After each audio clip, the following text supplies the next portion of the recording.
Get our meeting started? We're waiting for the chair. No? Implementation board. Chair. Oh, gotcha. I thought you were serious. All right. Funny woman. Funny woman. All right. Let's get to our agenda. This is now the 3 o'clock meeting, Thursday, May 21st, regular implementation board meeting. And item number 1. No, we have, report from the chair. I have nothing to say there. Report from the public advisory. Walt. Thank you. There's Walt. Nothing to share? Nothing to share. No? All right. You must be running a heck of a meeting. May is the busy month when I have my Gavilan hat on. Tonight we have a high school campus on our college campus. Oh. Those students graduate tonight.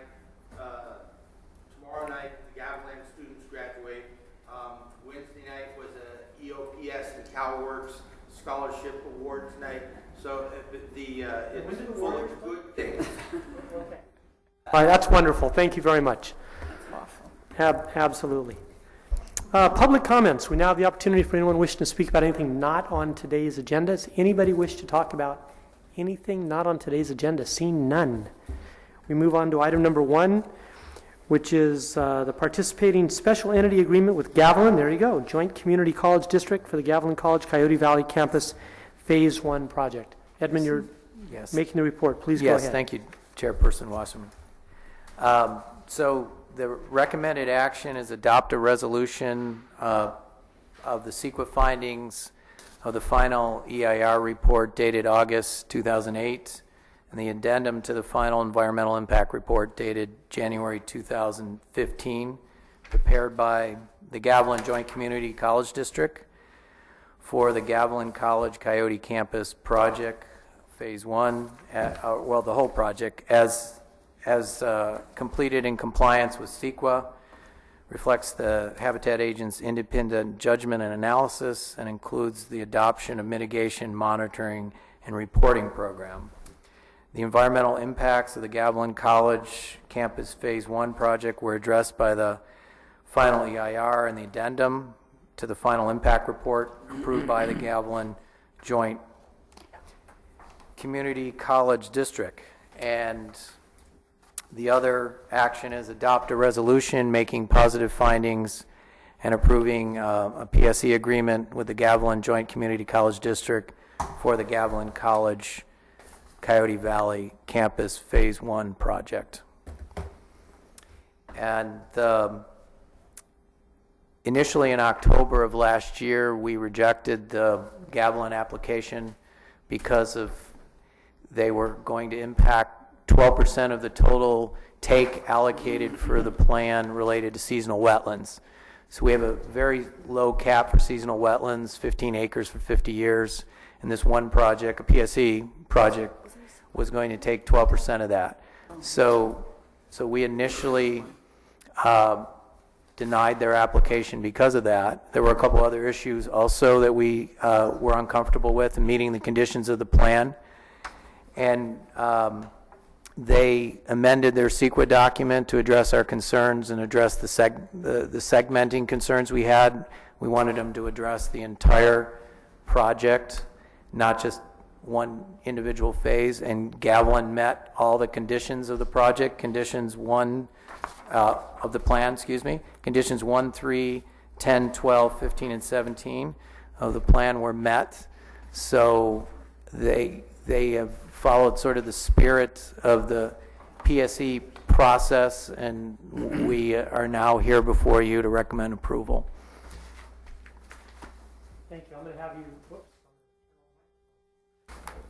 hold it down. Thank you. I'm going to take just a quick break, if we may. It seemed like we had all been together the last couple of hours, but Member Constantine, thank you very much. Could you take a roll call, please? We'll just get that officially in there. Board members LaRomagnos, Tucker, here. Constantine, here. Little, Herrera, here. Rogers, here. Courtney, Wasserman, here. Santos, yep. Lazat, here. Kalnin, here. And we have a quorum. Thank you. Please continue. Yes. So It's their project is now consistent with the PSE process, and it would not negatively affect the agency or the co-permittee's ability to implement the conservation goals and objectives of the plan. The total mitigation fees that will be paid on the project are $121,456.80. The land cover fees are $113,337.60. Nitrogen deposition is $8,119.20, and there's a PSE charge of an additional $12,145.68, and there'll be full cost recovery on staff time that was put into processing their application. Wonderful. Thank you very much. And before we look to board members for any comments, suggestions, motions, questions, etc., anyone from the public wish to speak on this item? See? Yes, Mr. Harris. Good afternoon, board members. My name is Fred Harris. I'm the Vice President for Administrative Services at Gavilan Joint Community College District, or Gavilan College, and I very much appreciate the opportunity to be here before you and support the staff recommendation, and we're very much interested in writing a check for you and moving forward with our project. So thank you for the consideration. Thank you very much. All right, any comments, questions of staff, motions to be made? Yes, Member Lazat. Excuse me, Chair. I think Yes. we have one more public speaker. We do. Hello there. Good afternoon. Sorry, I didn't see you come up. Good afternoon, Mr. Chairman and members of the Implementation Board. I'm Andrea McKenzie, the General Manager of the Santa Clara Valley Open Space Authority. It's a pleasure to be here today.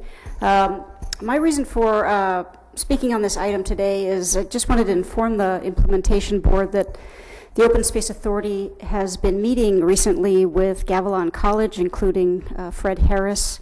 We've had some very productive and cordial meetings, and the purpose of those meetings was to evaluate whether it might be possible for this community college campus to be located at a different facility.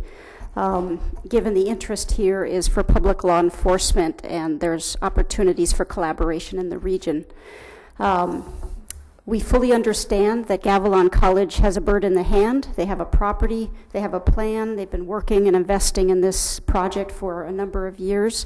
And so there's nothing that we have to say today that objects to that, but we're going to continue our conversations with the college about the potential for relocation to another site. My understanding today also is that the PSE agreement is for phase 1 only, but since the executive officer did bring up that they looked at the entire project, which includes phase 2, when you look at the site plan, which is phase 2, we just wanted to go on the record that the Open Space Authority Board would be interested in working with Gavilan College and the Valley Habitat Agency on the improvements to phase 2. So in other words, instead of ball fields and other improvements, we'd be willing to partner with Gavilan College and the Valley Habitat Agency on keeping that residual open space that you see there in natural habitat rather than improvements. And we think that would be an improved project for that location. So with that, thank you very much. Thank you. And any other speakers? Seeing none, we'll close the public speaking portion, and I'll look to board members again for any questions. Member Lazat. You got a hold. There we go. There we go. So, Ed, I'm on page 9 of the staff report. Yes, page 9. Okay, page 9. Yeah, it's 6.1.1, 6.1.1. very bottom of the page. Now, it could be the way it was copied for us. Did you Gotcha. find where I am? No. Maybe if you could get the report that we have, the staff report from you, the memo.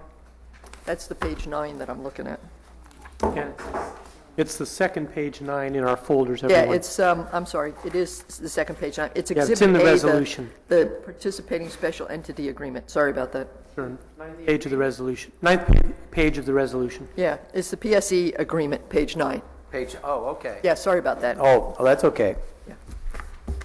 Yes. Okay, so the last sentence says the agency, us, is a CEQA responsible agent for purposes of the project, and as such will rely on the implementation of mitigation and standard measures prepared by Gavilan College for purposes of fulfilling its responsibilities under CEQA, which is the mitigation and I assume monitoring.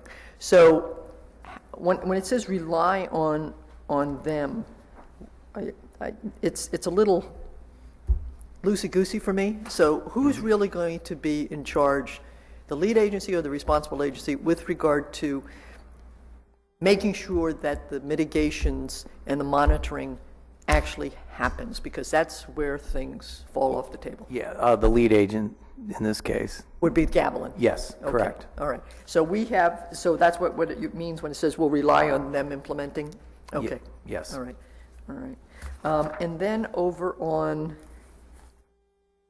I think it's that, on attachment 2, after page 18 of that same document, is attachment 2, conditions of approval. Yes. And if you go through there, and then you get to sort of a attachment 1 to that, which is aquatic avoidance and minimization measures, and it's kind of a 2-chart. Yes. Okay, so I'm over on the the third page of that. Third And page. Okay. It's So number 15. 3 of 16, or page. So it's item 15 and that, Oh, item 15. item 15?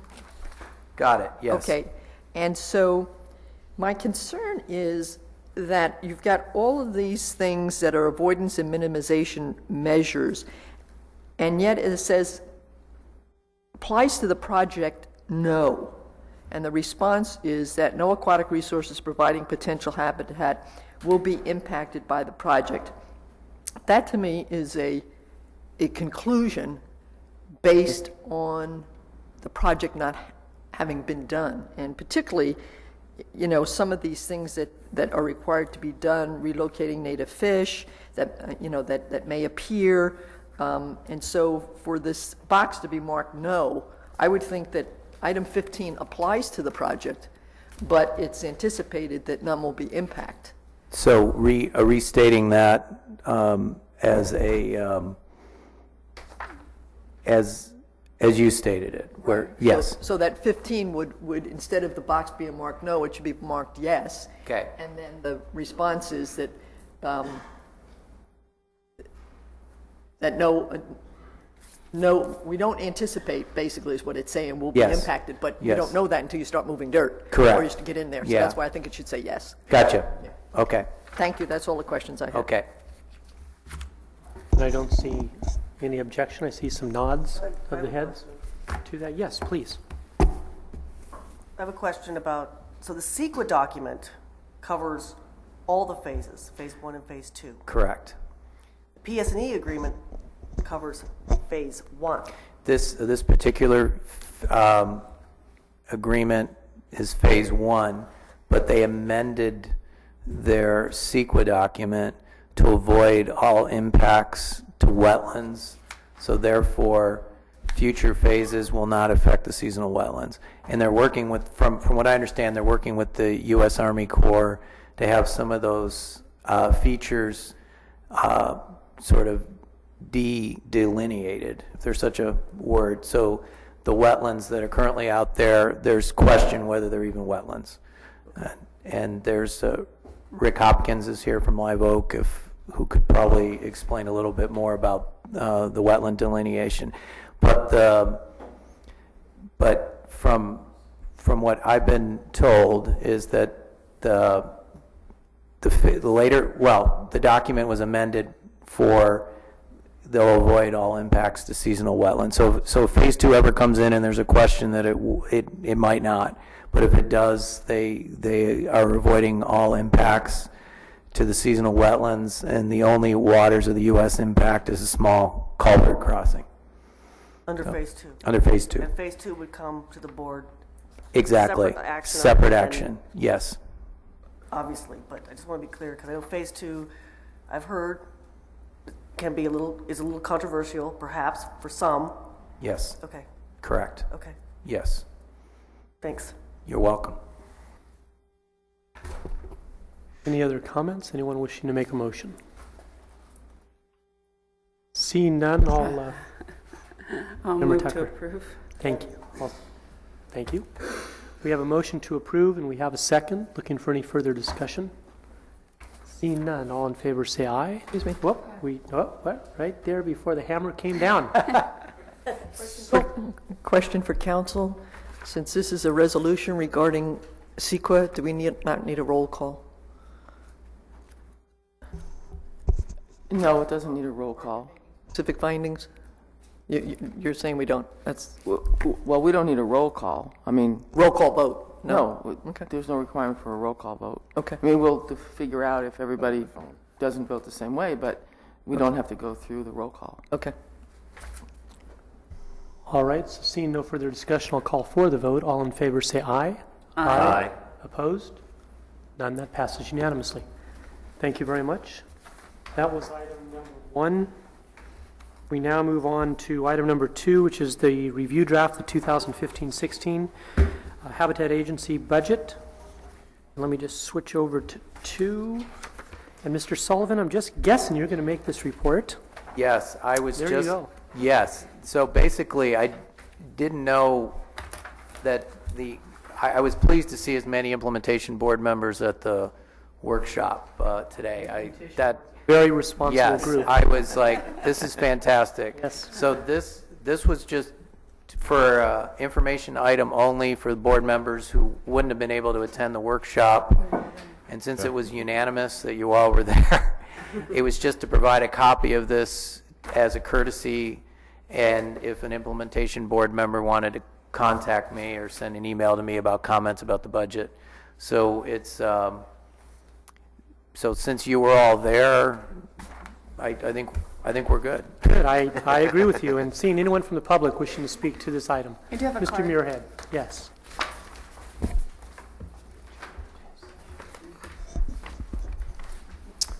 Thank you, Chair, and good afternoon, board members and staff. For the record, my name is Doug Muirhead. I live in Morgan Hill. I just attended your informative budget workshop. Over the last couple of weeks, I've attended budget workshops and open houses from VTA, from the Water District, and from the county. Since I see representatives of all three here, let me say they were all excellent. This is the... That's smooth. I'm learning. You are. This is the only agency that chose not to make a draft budget available in advance of the budget hearings. I've said before, but I'm going to say it again. This agency can have a philosophy of what is it reasonable to do to inform the public, or it can have an attitude of what is the legal minimum, and we're going to find that that's acceptable. I prefer the former, not the latter. I would encourage you to encourage the agency to work towards the former and not the latter. But, you know, they're doing good work, and there was a lot of good information there. I just am not the kind of person that thinks quickly. I like a little time to think and read and write and research. So I hope you'll allow that approach some room to breathe. Thank you. Thank you. I think your comments have been heard by the board members, and I'm seeing numerous nodding, and I think our executive director is seeing the nodding as well, and I think you have consensus direction to make that so. Yes. This thing on. You press and hold it. And then release. Is it working? There you go. No, I think it's really important, and this budget, before we vote on it, it's going to be prepared, some comments that were made and changes will be added, and it's going to be released publicly. So your comments definitely were heard. And if I could just comment. Please. Unlike most other agencies, this agency has two boards, and it's really the governing board that enacts and adopts the budget. The implementation board provides input.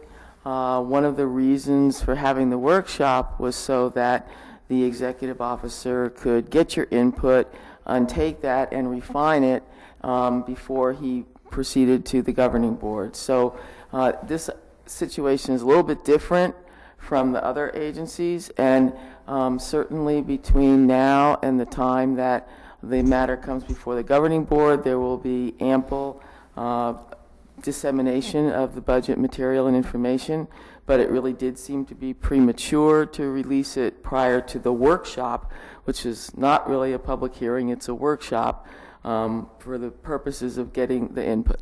Thank you, I appreciate that. And Mr. Sullivan, I think the point you're hearing is we want, of course, be as transparent as possible and give as much advance notice as possible whenever possible. And we talked about the website, we talked about a Facebook page, we talked about some other things. So just please bear that in mind. You've got consensus with that direction. Thank you. That concludes item number 2. Unless there's any other comments on 2, we move to item 3. And Mr. Sullivan, your report. Yes, thank you. Thank you, Chairman. So you have the notes before you on the EO report, and a very successful meeting in Washington. Did not meet our representatives, but I met with the staff of Feinstein and Boxer, as well as Lofgren, Honda, and SU, as well as senior agency staff. And the thing we pushed with all of them was we're in a partnership with the federal government on this, and that partnership includes funding, and that is what our message was. I also met with U.S. Army Corps senior staff to talk about our RGP plight, and that was also very successful. And both Chris Mitchell was fantastic in setting up the meetings with Lofgren, Honda, and SU's staff, and I want to thank the county for providing his services to the agency, because without that I would be worse than Mr. Smith going to Washington. I wouldn't even know where to begin. So the meetings with Boxer and Feinstein were set up by John Hopkins and his team, which were the California Conservation Partnership Group. And I was there with representatives from Southern California and Northern California to lobby for more funding and more look at how these are an important conservation tool. With the RGP update, I met with the San Francisco District Office, established a schedule, as I mentioned in the workshop, towards a regional general permit issuance by November, which we deem unacceptable given that we're 3 years into this. We've initiated a congressional inquiry concerning the RGP issuance delay, and Chris Mitchell and Prime Policy Group were instrumental in getting, and the letter that went out on May 13th is attached, that was sent to Major General Peabody, and as you can see, it was signed by the 4 congresspersons from our region. Met with the South Pacific Division staff the same day that the congressional letter went out. And I have a meeting with San Francisco District staff next Friday. It'll be interesting what sort of reception we get, given that they're now been approached by the Washington headquarters and South Pacific Division staff saying, what's going on here? So I'm very curious how the South Branch staff is going to greet us. And I guess Major General Peabody has expressed his concerns with the San Francisco District Office in the past, so he was the right person to send the letter to. So the PSE update is Caltrans. There's some Caltrans projects will be coming next year, one for wetland restoration and a small road maintenance project. Those projects were not included in our budget projections because we really don't know much about them. But that's one that Caltrans will be using the PSE process. Heckard Pass is a mitigation-only project that we'll be doing an agreement with them next year for. Gavilan College is another one. It's a small Gilroy campus application. They're doing some additional expansion work out there. There's PG&E Pipelines. This is sort of in response to the San Bruno explosion. They're testing all their pipelines, and they need take coverage for digging trenches, including near Anderson Dam is one of the areas, on some private land that their pipeline runs through. So there's one of the challenges is with the Coyote Ceanothus plant, the plan is pretty strict on take of the plant before. They're only proposing to take 10 to 30 plants, and we're hoping we can work out some sort of arrangement for them, because it does not affect the occurrence of that population, and we're hoping to work out something with the wildlife agencies to process their application. But if the wildlife agencies are not comfortable, it's the same problem that water districts facing, the need to acquire an occurrence of Coyote Ceanothus before there is a take of an occurrence. The PG&E project is similar to Hecker Pass. It's mitigation only for bay checker spot butterfly and red-legged frog. They would be utilizing the plan to, so we would acquire acres for, and they would pay endowment and management costs, but we'd acquired acres on their behalf. And so if we acquired a 1,000-acre parcel, a certain percentage, somewhere between 13 and 26 acres, would be set aside for their mitigation. And we'd reach an agreement on how we'd manage that land long-term for them. There's the Los Gatos Creek project. This is in the city of San Jose. The Federal Highway Administration and Caltrain has a project that's in the queue right now, and it's primarily wetland impacts that they're riparian impacts, I should say. Then there's a couple OSA projects. They're restoration projects that require take permits. The impacts are minimal at 2 of their properties. Then with land enrollment, I mentioned the UTC Coyote Ridge at the last board meeting. It's our top priority for enrollment. We envisioned the conservation easement agreement agreed to by OSA and Habitat Agency will be hopefully finished in July of 2015. It would go to the OSA board for approval later that month, and it would come to the implementation board in September for approval, with the land being enrolled in the reserve system and the conservation easement being recorded close of escrow, after close of escrow in December of this year. Calero Park site is proposed for enrollment in reserve system first quarter 2016, pending Board of Supervisor approval, Santa Clara County Board of Supes, and the implementation board approval. OSA Coyote Valley site is proposed for enrollment in reserve system either the second or third quarter of 2016, pending OSA board approval and implementation board approval. We're collaborating with PG&E on acquiring properties. They have the need, this is probably one of the ways we'll be able to buy some of those super expensive properties, because they need take coverage for impacts, pre-mitigation for red-legged frog, butterfly, tiger salamander, et cetera, et cetera. So there's an opportunity, if we acquire a 3,000-acre parcel, they could buy, let's say, part of that and help us close the deal. Discussions with private landowners continue.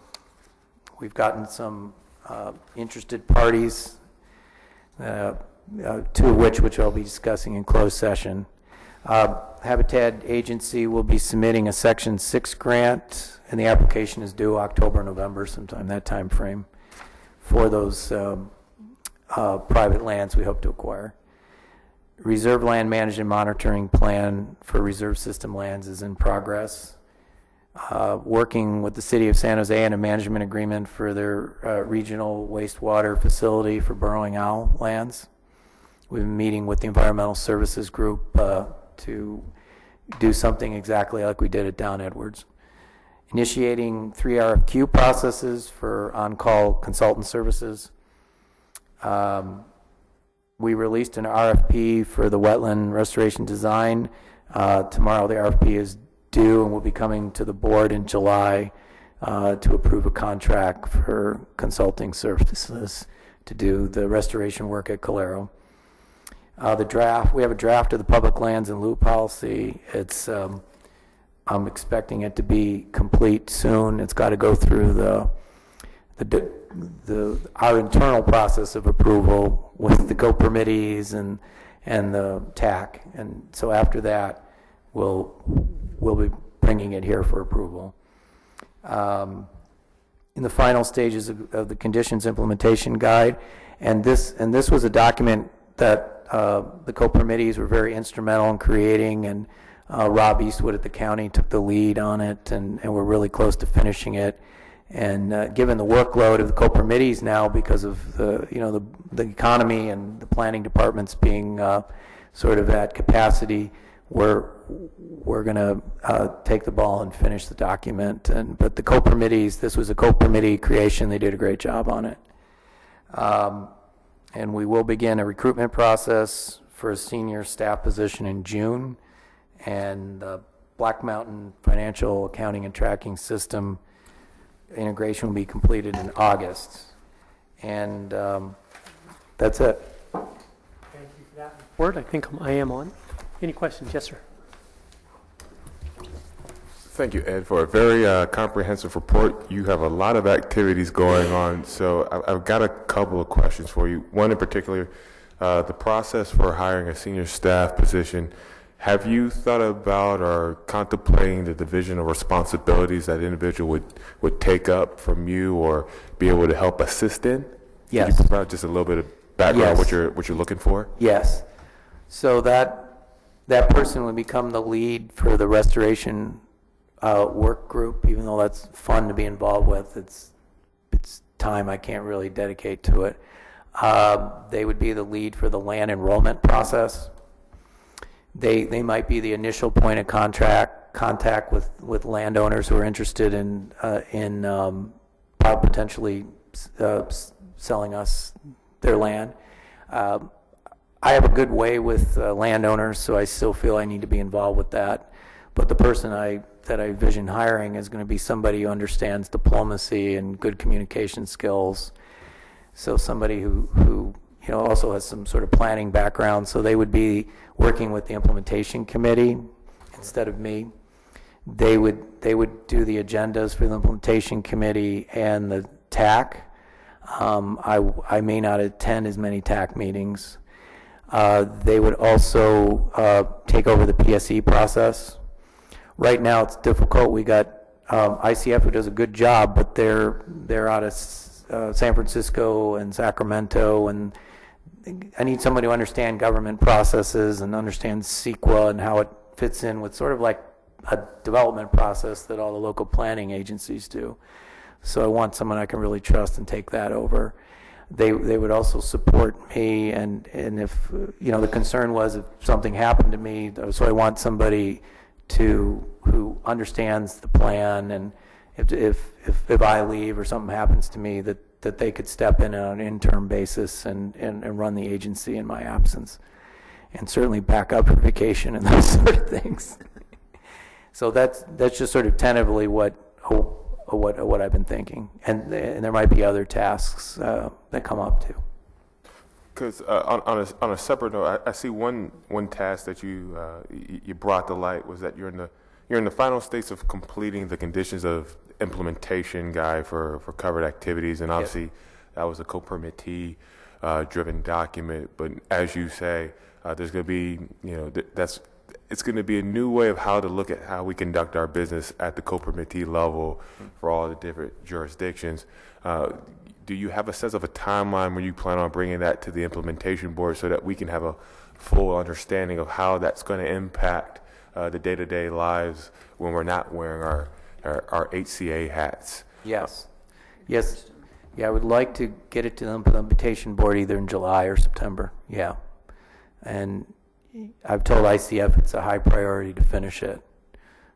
The co-permittees did as much as they could. Rob did a great job, but it's at a point where he doesn't have the time to deal with it any longer. Yeah. Thank you. Yes, you're welcome. Thank you. Any other questions regarding the Executive Director's report? Seeing none, and Ms. Armento, please correct me if I state this incorrectly. We are now going to move into closed session. We're not adjourning here. We're now going to go into closed session, and when closed session is completed, we will come back out here, report on closed session, and then adjourn the meeting. Thank you. With that, any other comments, anyone? Nope. Why don't we move into the room next door? Head into closed session. Well, we haven't been for... No, we started at 3. No, you started. You started. No, should we start this meeting at 3? The implementation.